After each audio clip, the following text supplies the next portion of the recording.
साला जिस थाली में खाता है उसी में छेद करता है। रुपयों की लालच में अपने देश को बेचने चला था हरामजादा।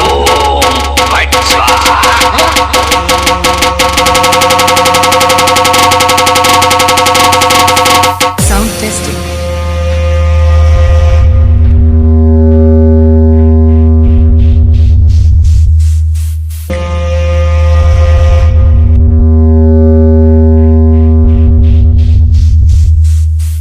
Sound testing.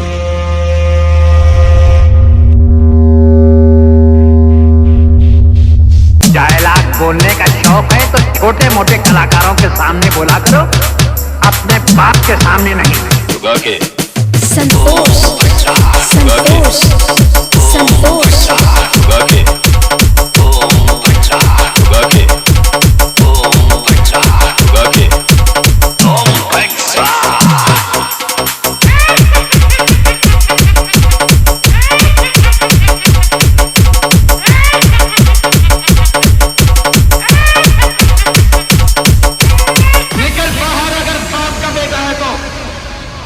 मुकाबला करना है तो सामने आ,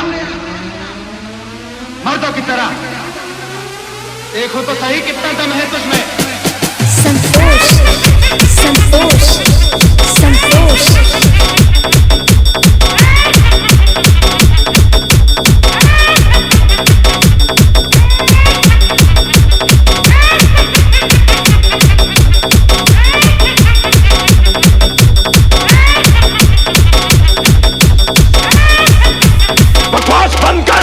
गुलाम बोलते नहीं, सिर्फ हुक्म बजाते हैं।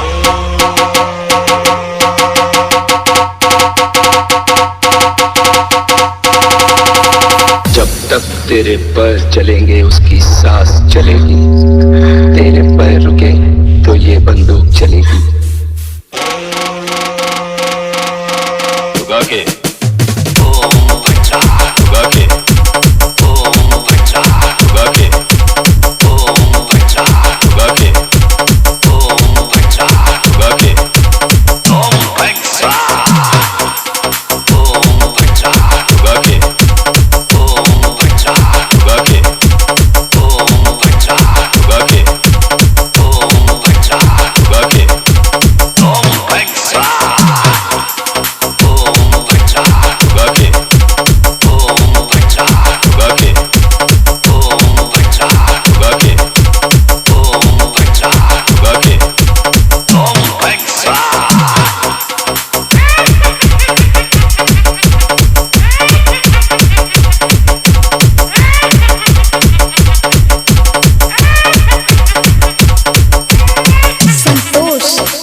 संतोष, संतोष।